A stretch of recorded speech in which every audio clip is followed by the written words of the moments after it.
रात्रीची वेळ होती, भाऊ आहे तर त्याचा खूप मोठा ऍक्सिडेंट झालेला. माझे काका तिकडे थांबलेले. काका जस्ट बाहेर गेले चहा पियाला. चहा पिऊन आले, ते येऊन बसले. शिड्यांवरनं अशी वरतून खाली उतरली आणि काकांकडे अशी आली समोर आणि रडते अक्षरशः, माझं मूल कुठे आहे, मला माझं मूल द्या. आणि मग ओरडत किंचाळत गेली आहे वरती.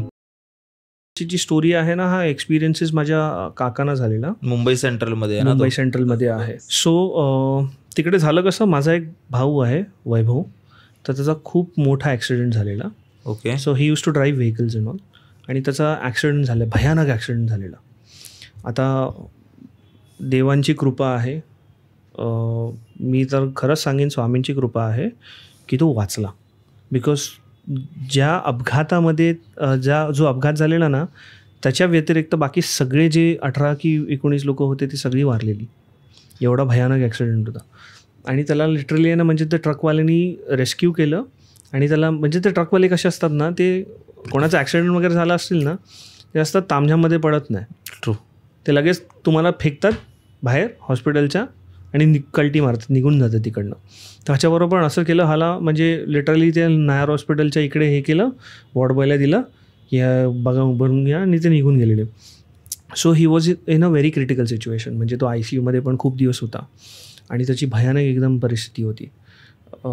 तर बाबा काका, म्हणजे माझे जेवढे काका आहेत, आत्या, रिलेटिव्ह सगळे म्हणजे आहे ना, तो जोपर्यंत ॲडमिट होता ना, तोपर्यंत ते हॉस्पिटलमध्ये टाईम टू टाईम तिकडे बसायचे. की काही लागलं, औषध पाणी किंवा डॉक्टर्सनी काही हे केलं, पैसे भरायचे असतील, आणि रात्री तर थांबायलाच लागतं.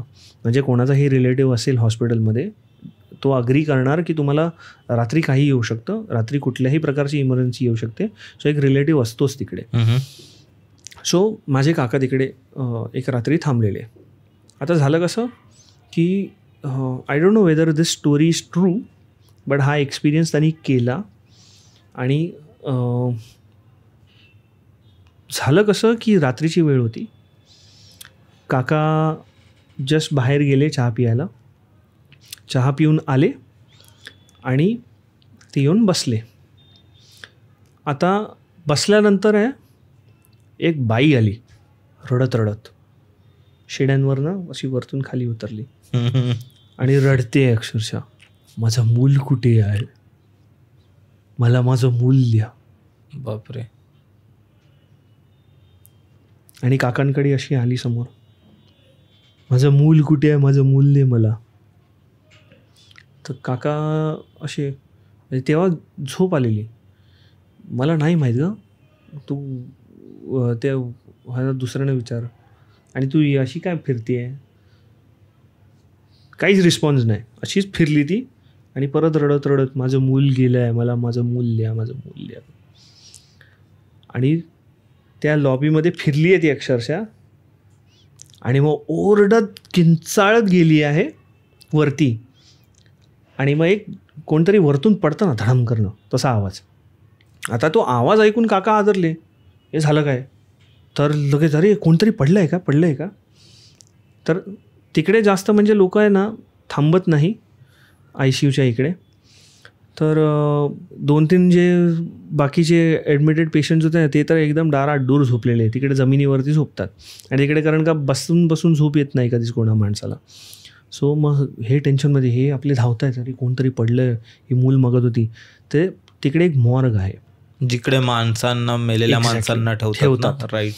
तिथं मॉर्गच्या बाहेर जे ना, नेहमी एक वॉर्ड बॉय किंवा हे बसलेले असतात. तर त्याला उठवलं, अरे कोणतरी मेलं वाटतं, उडी मारली.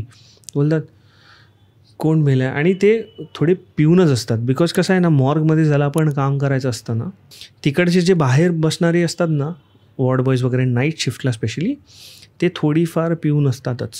कारण त्यांना ते सर्व सहन करायचं असतं. प्लस तो जो उग्र वास वगैरे असतो ना, तो त्यांना सहन नाही होत.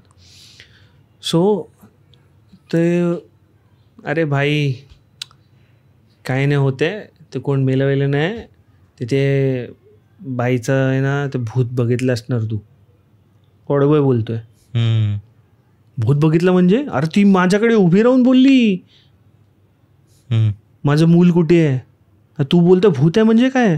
अरे नाही, तिच्या ॲक्च्युली खूप वर्षाआधीची स्टोरी आहे तिचं कोणीतरी मूल आहे ना किडनॅप करून घेऊन गेलेलं.